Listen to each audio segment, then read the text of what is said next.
Herzlich willkommen zu meiner Tutorial-Reihe in C#. Ich werde mit euch den Modulo-Operator besprechen. Dazu möchte ich zum Vergleich die Divisionsrechnung bereitstellen. Division.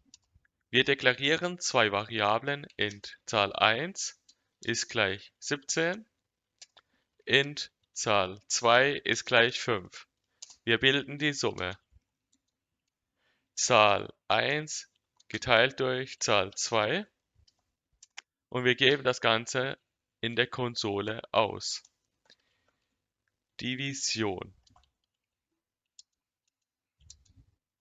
Wir führen das Programm aus.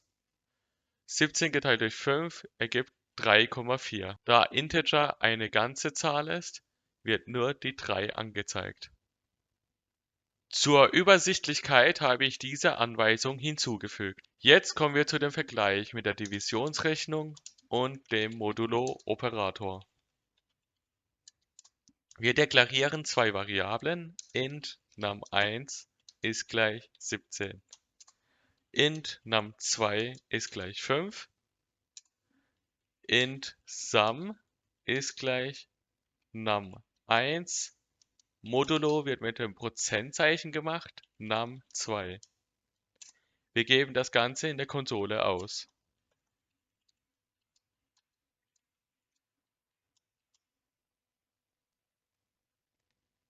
Bei der Division haben wir den Wert 3 und beim Modulo den Wert 2.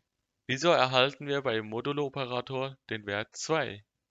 Weil der Restbetrag angezeigt wird. Wie oft geht die 5 in die 17 rein? Bis 15. Und bis zur 17 bleibt der Rest 2 übrig. Verändern wir den Wert zu 24 und hier zu 9. Was erhalten wir dann als Restbetrag? Pausiert das Video und überlegt euch die Lösung. Wir erhalten den Restbetrag von 6. Die 9 geht zweimal in die 24 hinein, also bis 18. Und bis zu 24 bleibt der Rest 6 übrig.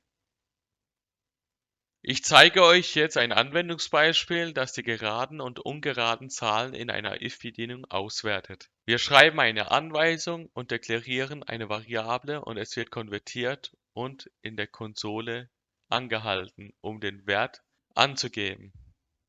Console.writeLine gibt die erste Zahl ein.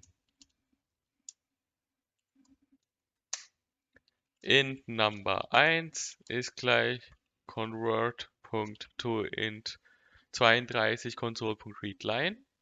Wir kopieren das Ganze und deklarieren die Variable number2, gibt die zweite Zahl ein. Und wir bilden die Summe modulo number1 und number2. Wir definieren jetzt eine if-Bedienung. If modulo 2 ist gleich 0. Wir schreiben eine Anweisung, gerade Zahl, modulo, else, console.writeLine, ungerade Zahl.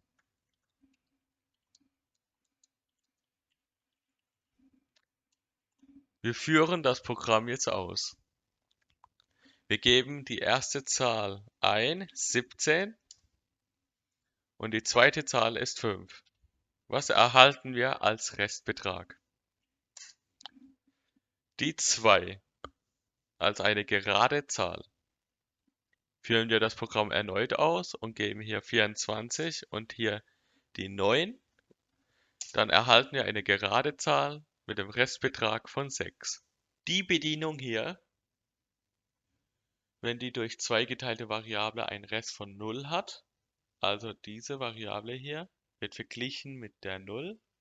Wenn die identisch ist, dann wird diese Anweisung hier ausgeführt. Andernfalls wird dieser else-Block hier ausgegeben. Wenn euch das Video gefallen hat, dann lasst ein Like da. abonniert und teilt meinen YouTube-Kanal. Wir sehen uns dann im nächsten Video. Bis dann. Ciao.